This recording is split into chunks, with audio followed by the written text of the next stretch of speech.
In February 2022, airlines increased the fares by over 100%, pegging the lowest fares at 50,000 naira. 2 years later, 2024, fares have increased by over 300% amid inflationary pressure and a volatile foreign exchange market. Well, joining me for more on this is the General Secretary of Aviation Roundtable, Olumide Ohunayo. Thank you, Olumide, for joining me today. Thank you for having me. Absolutely.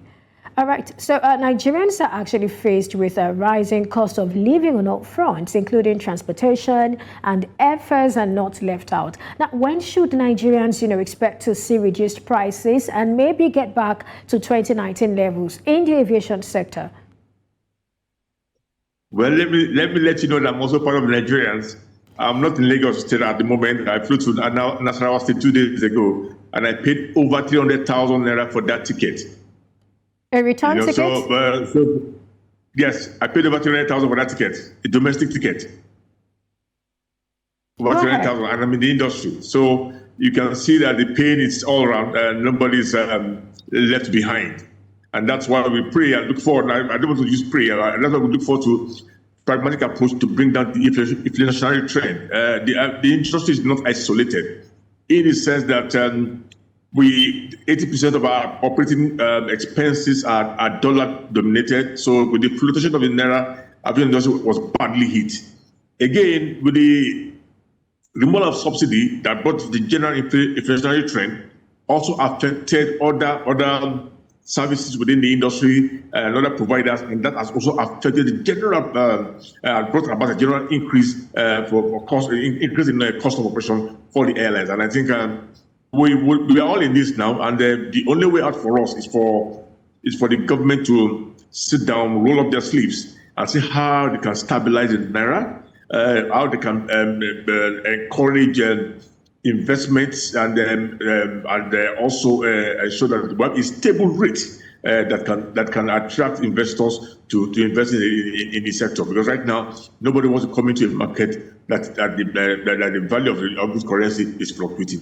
We need to stabilize the naira. We need to bring down the inflationary trend as we're seeing, so that Nigerians can have enough funds in their pocket to travel. And without passengers, there's no industry.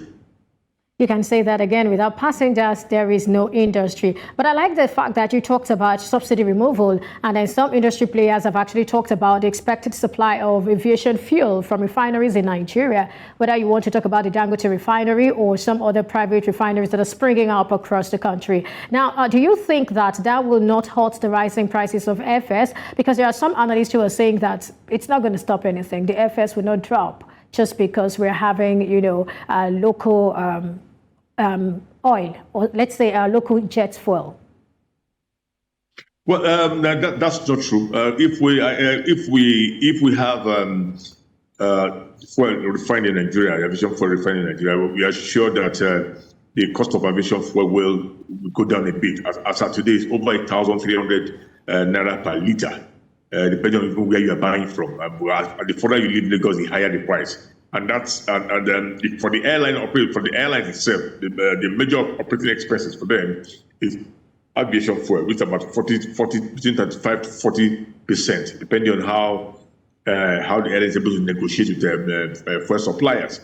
And now, if about 35, even from between 35 and 40% of your cost is being affected by aviation fuel, then you must agree with me that if it goes lower now, or even if you touch airlines today, it will reflect in the fares that have been that tickets have been sold for. I think we need to work on the refining. Dangote has promised to start with aviation fuel, and there are also some modular refineries in the southern part of Nigeria who are also ready. But for those ones, their problem is that they are not even allocated crude.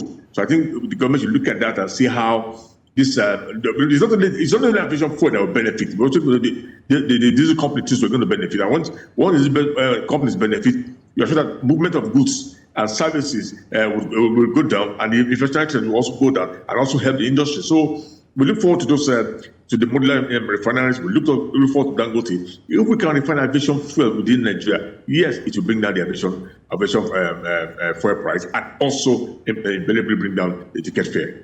All right, there are some persons who've also talked about, leakages such as fuel diversion to other countries or let's say neighboring countries. How much of an issue is that? Because you've talked about certain things, talk about the forex challenges, you've talked about fuel subsidy removal, and then I'm looking at this one, which some persons have also... diversion. Yeah. Look at the issue of fuel diversion. That's not within the purview of the aviation industry. That's the responsibility of the government, the central government, to ensure that they provide and protect the borders and stop the movement, illegal movement of these fuel tankers. Olumide, I'm asking how much of an issue is that? Well, I don't think it's much, because if you look at the neighboring countries, the air transport strength of Benin Republic or Niger are not enough for the fuel tanker, for our aviation fuel tankers to go out that much. I think it's not so much significant to the issues we have right now. What we have that is affecting our affairs is the cost of aviation fuel, the flotation of the naira, our inability to meet with the responsibility of the foreign airlines by allowing them to remit their funds. And that has affected leasing of aircraft, discussing with lessors and all other international partners, because we are seen as people who do not make commitment to agreements signed on. And those are the things we need to really address, so we can bring down our affairs and encourage more players in the industry. Beyond those, what else do you think the government can do, especially when you look at, other factors such as airport fees, taxes, and regulatory policies playing a significant role in determining airfare prices? Do you think this is something that players would like, the government to look into and probably do something about? I would like to remind the world what just happened recently. Airpeace just announced that they're going to start flying to England from March 31st. They have not started flying, and the fares have started dropping on that route. So, if you ask me again, what do I want the government to do? What I want the government to do is for the Nigerian airlines to participate in international flights. We have signed over 100 bilateral air services agreements with different countries.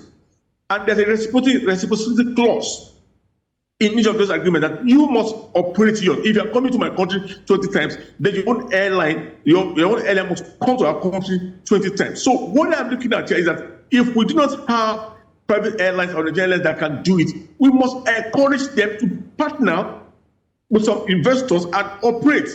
That would help us, that bring more investment, bring more employment, reduce remittance of foreign airline funds, and also encourage Nigerians to fly when they see friendly fares. So I am looking at, that's the most important part right now for me, is for the government to ensure that Nigerian airlines participate on the international routes and they support them, not just designating them. You support and protect them. And when we have that, then we can start working with all the other things beyond the airline right now, so that the currency, security, and other things that encourage travel. Let's look at air cargo right now. We've seen decline in passenger numbers, but I'd also like us to talk about, air cargo. How has this been impacted so far? Well, I think they are the greatest beneficiary of the inflationary trend, because what has happened is Nigerians, rather than go there themselves now, they just pay to freight or order it online to save cost of traveling and the ticket fare, and rather they put that money in buying more of the products and shipping it. So cargo has not been declining. It has not seen the kind of pain that the passenger side has seen. But then the cost of clearing, the cost of buying the products, the cost of freighting of those goods have gone up, and that has affected the landing price of such goods in Nigeria. And the ground handling companies, who are also paramount to movement of cargo and passengers, have also indicated interest in increasing the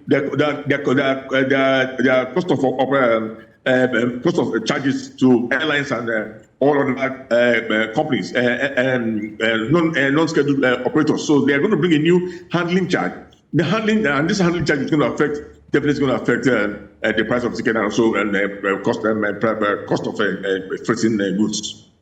All right, so just before we go, I have two questions for you. The first one, we've heard conversations and some persons suggesting that grading, pricing, and classification of airports is something that should be done. Do you think that should be considered?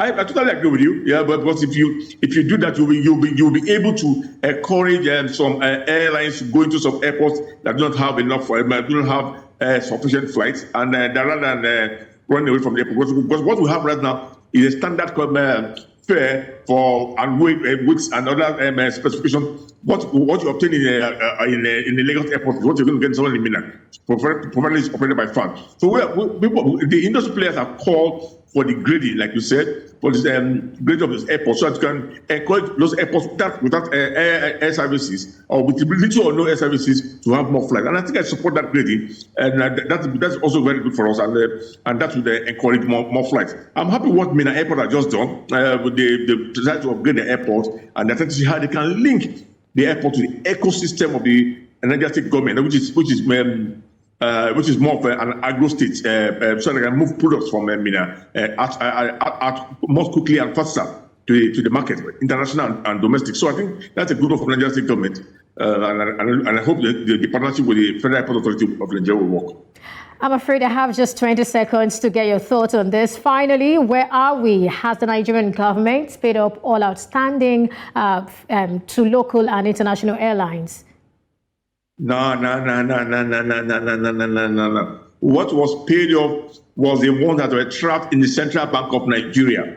Normally the airlines take the money from their different banks to Central Bank before they can move to their country. So when they send in some money to bid for dollars to be transferred to their country, that money got trapped in Central Bank. So it's the ones that were trapped in Central Bank that was cleared.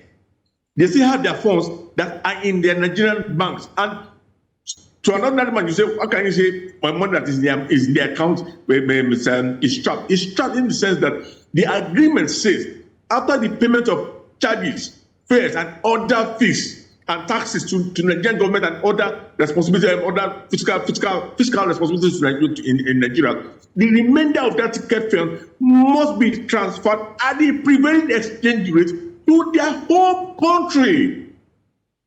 And these sales were made when Naira was about 400, 500 to $1. Now it's about 1,500. So you can imagine their losses.